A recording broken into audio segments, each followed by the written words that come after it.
순종이 계속되다라는 제목으로 함께 말씀을 나누겠습니다.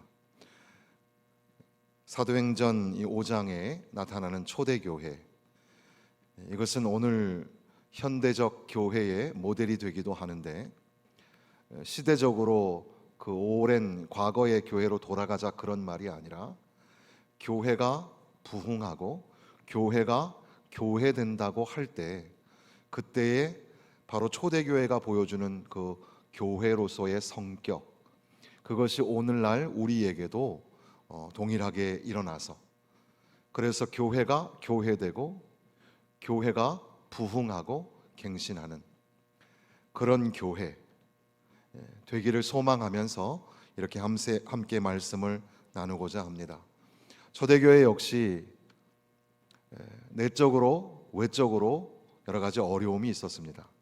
지금 5장에 국한된 내용으로만 우리가 봐도 5장의 교회 안의 내면의 문제는 아나니아와 삽비라 문제로 영적으로 위기의식이 찾아오고 있습니다. 또 바깥으로는 이제 산헤드린 공회가 베드로를 비롯하여서 사도들을 붙잡아서 감옥에 가두고 매를 때리면서 예수를 그리스도라 전하는 그 전도하는 것을 하지 말라, 그렇게 엄히 경고하는, 외적으로도 핍박이 있고 내적으로도 혼란이 있는 바로 그런 교회. 그런데도 불구하고 이 교회가 어떻게 움직이고 있는가? 교회는 계속 움직여야 합니다. 그래서 교회는 역동성을 가지고 있어야 하고 진행형이어야 합니다. 교회가 멈춰버린 교회가 되어서는 안 됩니다. 멈추고 주저앉아 있는 교회가 되어서는 안 되고, 교회는 계속해서 움직여야 하고 계속해서 진행되어야 합니다. 과거에 받은 은혜에 멈추고 과거의 한 믿음의 역사에 멈춰 계시면 안 됩니다. 교회는 주님 앞에 서는 날까지 계속해서 역동성을 가지고 진행형으로 움직이고 계속 일하는 말이 반복되어야 하는 겁니다. 물론 동시에 교회는 너무 이상적인, 하늘 높은 이상적인 것들을 얘기하면서도 동시에 현실의 삶에서는 그렇게 살지 못하는 그런 분리와 괴리감 속에 있어서도 안 될 겁니다. 그러니까 하나님의 말씀이 우리의 삶의 자리에서 실천되어지는, 하늘과 땅이 연결되어지는 것이 교회이지, 예배당에 와서는 천상의 언어를 말하는 것 같은데 우리의 일상의 자리에 돌아가서는 여전히 세속적인 언어 속에 살아가고 있다면 그것은 교회가 교회되는 것이 아니라는 거죠. 그러니까 그렇게 극단에 하늘과 땅이 분리된 것과 같은 그런 분리와 괴리감 속에 있는 교회가 되어서도 안 되고, 멈추어 주저앉아 있는 교회가 되어서도 안 되는 겁니다. 여전히 교회는 움직여야 하고 진행형이어야 하고 진보하고 성장하고 성숙해가는 교회가 되어야 한다는 겁니다. 그런 차원에서 지금 5장에는 적어도 세 가지의 그 계속되고 있는 교회의 모습을 볼 수가 있습니다. 하나는 기도입니다. 기도가 계속되는 교회.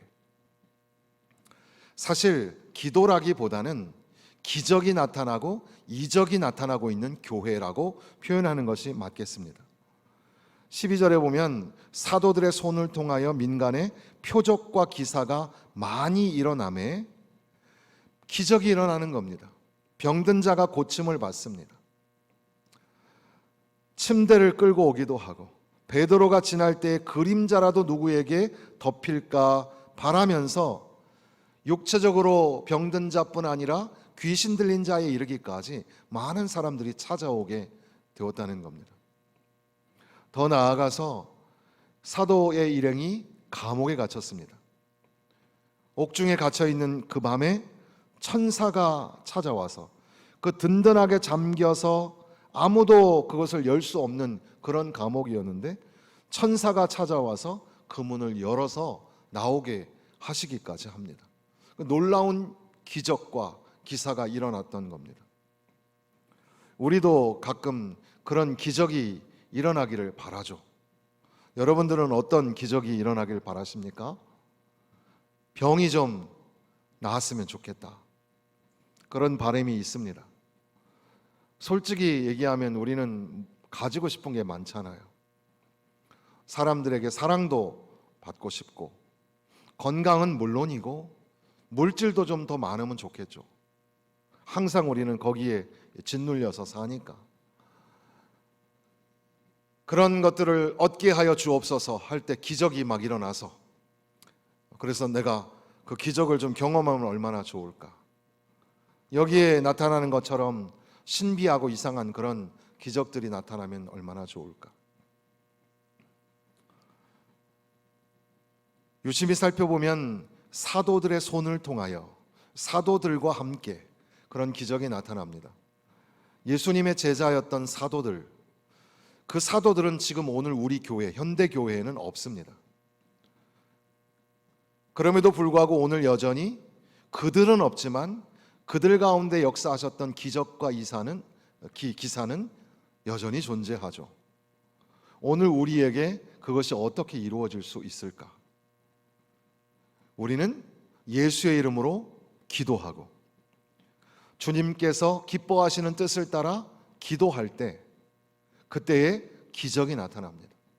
표적과 기사가 나타납니다. 그런데 왜 기도하는데 병이 안 낫는가? 병이 낫고 안 낫고는 사실 우리의 바람대로 되는 건 아니죠. 생각해 보면 바울 사도나 베드로는 감옥에 갇혀서 고난 중에 죽게 됩니다.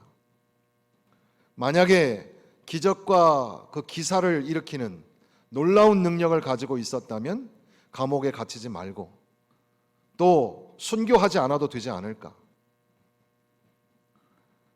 병이 있어서 그것이 도리어 우리에게 은혜가 될 수도 있다는 사실을 생각하면서 우리는 하나님 앞에 간절히 기도하면 하나님이 들어주실 줄로 믿고 하나님이 고쳐주실 줄로 믿고 기도합니다.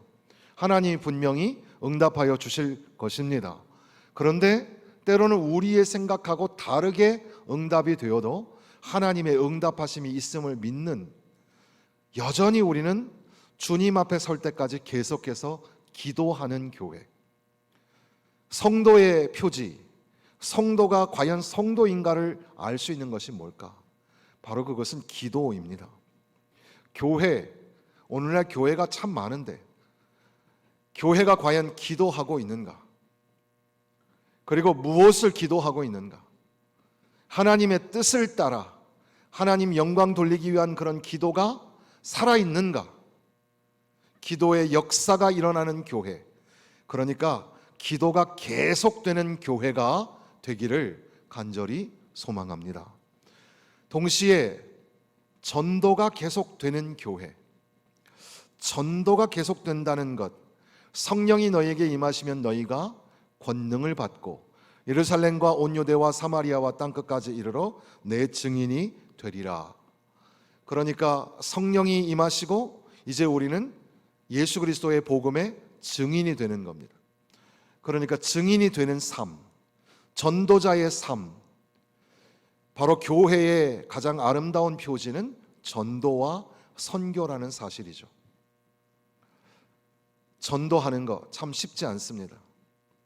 소극적으로 우리는 가정에서 아이들에게 말씀을 나누는 것도 전도입니다. 전도는 꼭 하고 싶은데, 해야 되겠는데 전도할 사람을 만나지 못하십니까? 그렇다면 주일학교 교사로 봉사를 하십시오. 주일학교 교사들은 항상 하나님의 말씀을 아이들에게 전하고 있습니다. 구역장을 하십시오. 구역의 식구들에게 하나님의 말씀을 전하고 권면하고 위로합니다. 예수의 이름으로 살게 된다고 전할 수 있습니다. 복음을 전하고 싶으십니까? 그런데 복음을 전하기가 조금 두렵습니까? 그러면 성가대를 서십시오. 성가대는 항상 하나님의 말씀을 곡조에 담아서 선포합니다. 많은 사람들은 그 노래를 듣고 심금을 울리고 감동이 되어서 주께로 돌아오는 역사가 일어나게 됩니다. 그렇게 조금 소극적이긴 하지만 교회 안에서도 우리는 전도를 할 수 있겠죠. 그런데 조금 더 생각해 보면 우리가 어떻게 전도를 할 수 있을까? 배우지 않고서 어떻게 가르칠 수 있으며 듣지 않고서 어떻게 전할 수 있겠습니까? 그러니까 하나님 말씀을 들어야죠. 하나님 말씀을 와서 들어야 됩니다. 주일학교 교사로 열심히 하는데 당신은 하나님 앞에 나와 예배하지 않고 하나님 말씀을 듣지 않는다면 그 사람은 무엇을 듣고 무엇을 말하는가? 그러니까 배워야 됩니다. 성경 공부를 하셔야 되고 하나님 말씀을 귀 기울여 들어야 합니다. 그리고 은혜 받은 말씀을 가지고 노래하고 선포하고 증인이 되는, 그래서 오늘 우리가 읽은 이 마지막 절에 보면 그들이 날마다 성전에 있든지 집에 있든지 예수는 그리스도라고 가르치기와 전도하기를 그치지 아니하니라. 그치지 아니한다. 계속되었다는 말이죠. 가르치기와 전도하기가 계속되었다라는 겁니다. 그러니까 우리 교회 안에서 계속되어야 할 것이 무엇입니까? 하나님 말씀을 가르치고 복음의 말씀을 전하는 것. 이것이 계속 되어져야 한다는 겁니다. 그러면서 오늘 우리가 조금 무게를 실어서 살펴보고자 하는 꼭지는 바로 순종이라는 단어입니다. 순종. 여러분 성경에 29절 말씀을 보시면 29절 한번 같이 한번 읽어보겠습니다. 베드로와 사도들이 대답하여 이르되 사람보다 하나님께 순종하는 것이 마땅하니라. 그리고 32절에 가서 한번 읽어보겠습니다. 우리는 이 일의 증인이요 하나님이 자기에게 순종하는 사람들에게 주신 성령도 그러하니라 하더라. 순종. 배경은 그렇습니다. 이 공회가 사도들을 붙잡아다가 협박을 했죠. 그리고 이제 이 사람을 가르치지 말라고 그렇게 엄히 금하게 하였는데 너희가 이 가르침을 예루살렘에 가득하게 하였다. 이 사람의 피를 우리에게로 돌리고자 한다. 그러니까 시기심과 증오감과 두려움에 사로잡힌 이 사람들은 사도들을 박해하고 핍박하면서 경고를 했습니다. 그리고 이제 지금 우리가 읽었던 말씀에 보면 채찍질을 하면서 예수의 이름으로 말하는 것을 금하게 하고 놓아주었죠. 그런데 사도들은 대답하여 이르되 사람보다 하나님께 순종하는 것이 마땅하니라. 하나님께 순종하는 것이 더 옳다. 그렇게 고백하고 있습니다. 성경에는 순종이라는 단어가 굉장히 많이 나오는데 여기 지금 이 단어 히파코네라는 순종이라는 단어는 신약 성경에 딱 4번밖에 나오지 않는 독특한 순종입니다.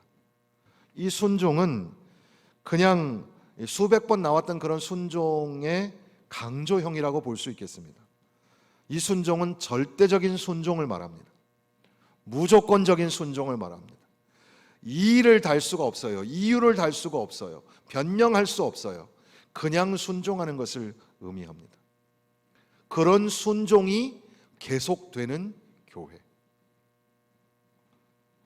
순종이 제사보다 낫고 듣는 것이 순양의 기름보다 나으니라 라는 말씀을 가만히 되짚어 생각해 보면 순종 없는 제사가 있을 수 있다 없다? 있다는 얘기잖아요. 예배를 드리긴 드리는데 순종하지 않으면서 드리는 예배가 있을 수 있다는 겁니다. 교회 예배는 참여해요. 심지어 봉사도 합니다. 그런데 거룩함의 도전, 하나님 백성답게 살라고 권면하실 때 그 말씀을 세상에 가서 순종하지 않아요. 하나님 말씀대로 살지 않는 겁니다. 교회 안에서는 이루어지는 것 같은데, 물론 요즘에는 교회 안에도 심각하죠. 교회 안에서도 순종이 잘 이루어지지 않습니다. 물론 이 순종이라는 말을 생각할 때 우리가 강조해야 될 것과 오해하지 말아야 될 것을 우리가 생각해야 되겠죠. 순종이란 말, 그러니까 무조건적으로 순종해야 돼, 목사님 말에 무조건 순종해야 돼 라고 하는 거에는 조심스러운 부분이 있습니다.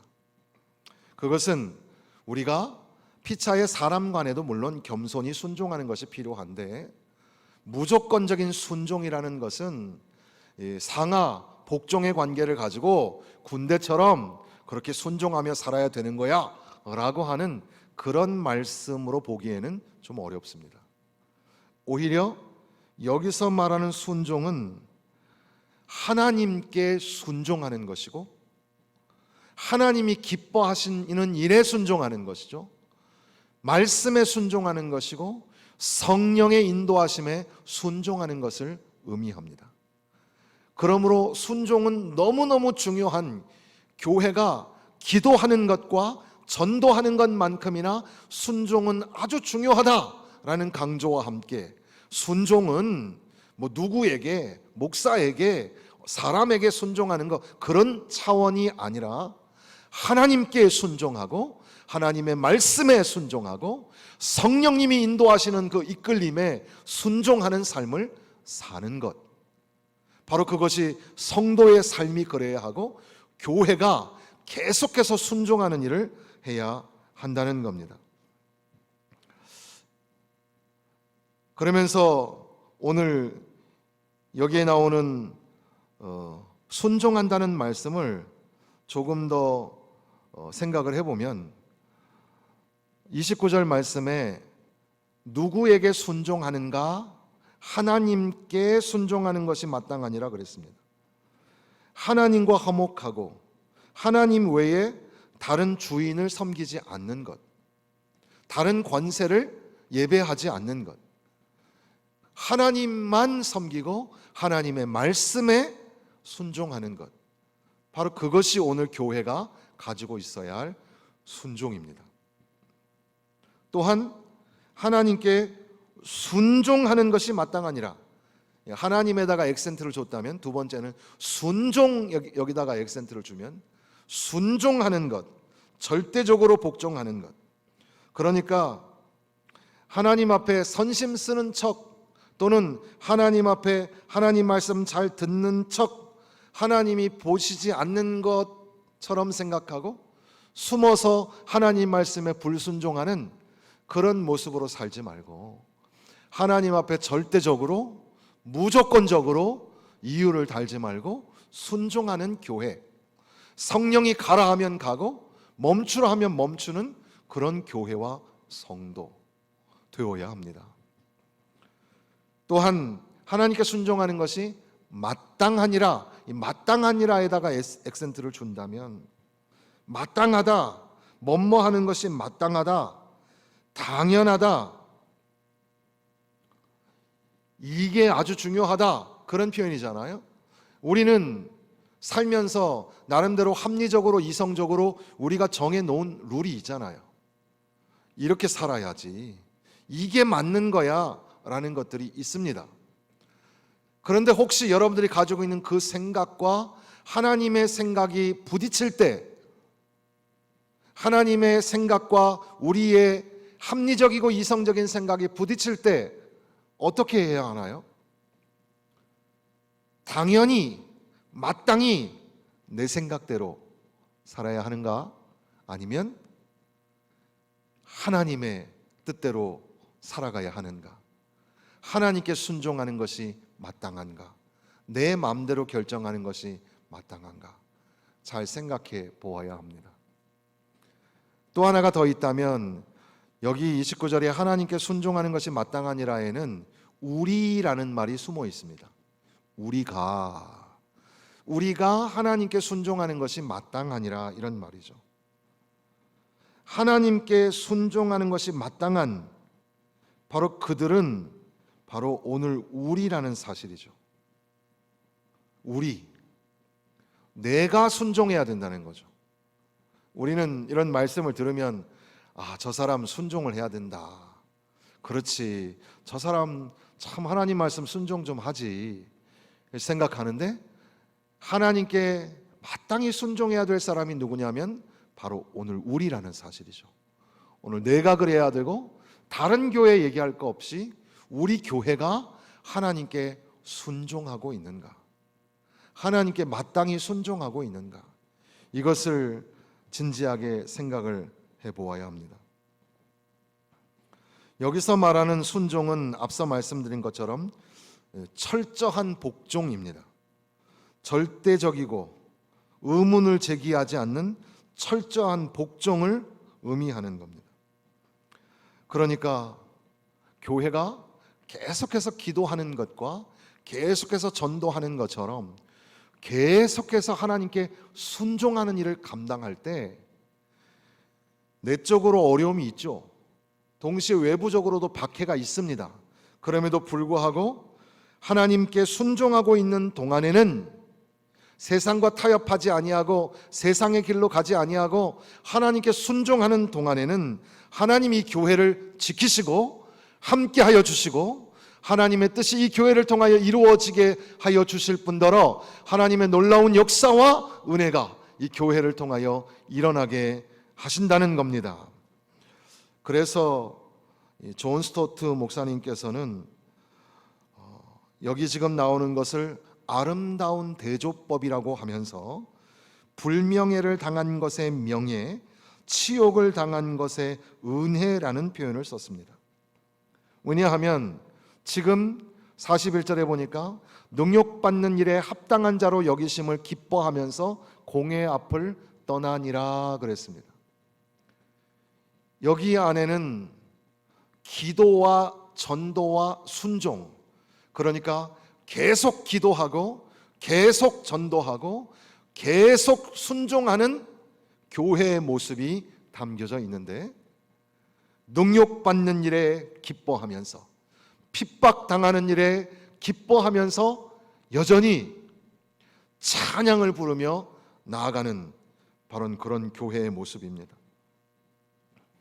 금지령과 경고를 내렸을 때에 사도들로 하여금 하나님의 말씀을 담대히 전하게 해달라고 하나님 앞에 기도했을 뿐더러 두 번째 박해를 통하여 경고하고 매를 맞았음에도 불구하고 그리스도를 위하여 영예로운 고난을 당하는 것에 기뻐하면서 하나님을 찬양하면서 나아가는 교회, 그 교회가 살아있는 교회, 역동적인 교회, 계속 진행형의 교회가 된다는 겁니다. 역사는 우리에게 증언하기를 박해와 핍박이 있었을 때는 교회가 살아 있습니다. 오히려 평안하고 안락할 때 교회는 죽어갔습니다. 이것이 우리에게 주는 도전이 매우 큽니다. 오늘 우리의 삶도 마찬가지입니다.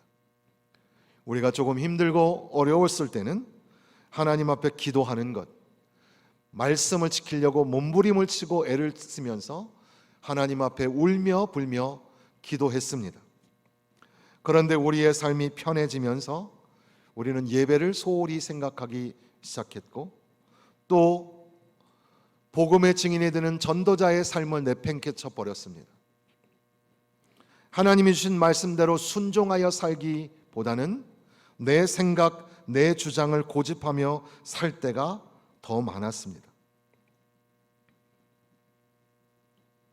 과연 초대교회보다, 그러니까 우리 교회도 이제 70년을 지나가는데 처음에 이 교회가 세워졌을 때의 그 열악한 환경에 비하면 지금 우리는 너무 좋은 환경 속에서 예배를 드리고 신앙생활을 하고 있지만, 그러나 혹시 이 교회가 태동할 때에 몸부림치며 전도하고 기도하고 온 힘을 다하여 헌신했던 바로 그 선배들의 신앙을 따라서 오늘 우리들도 기도하고 있는가?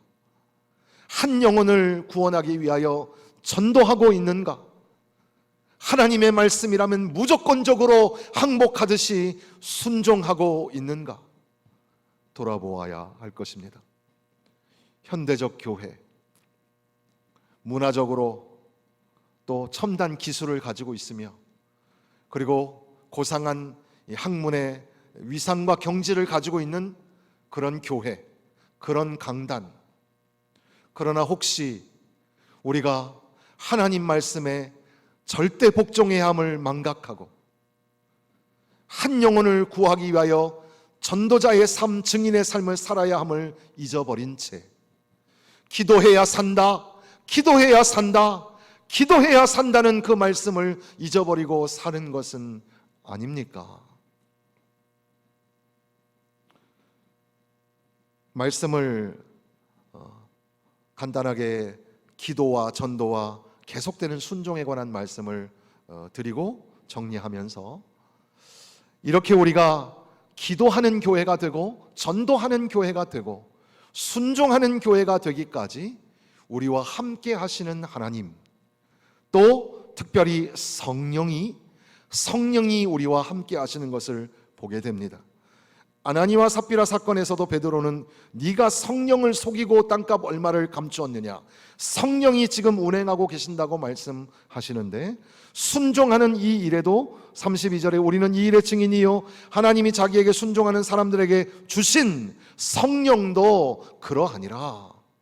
성령이 충만할 때 기도의 역사가 일어납니다. 성령의 감화 감동하심을 입고 권능을 받을 때 우리는 전도가 되고 선교가 되는 거죠. 우리 힘으로, 물질로, 우리의 노력으로 선교하고 전도하는 게 아니라 성령이 역사하여 주셔야만 선교하고 전도하게 되는 줄로 믿습니다. 순종은 어떻습니까? 특별히 여기서 말하고 있는 절대적인 이유를 달 수 없는 순종, 하나님께 항복하는 그 순종 말이에요. 그 순종 어떻게 할 수 있을까? 하나님이 우리와 함께 계시는 줄로 믿습니다. 성령님이 우리 안에 내주하고 계시는 줄로 믿습니다. 주님이 우리와 함께 하시며 우리를 위하여 중보하고 계시는 줄로 믿습니다.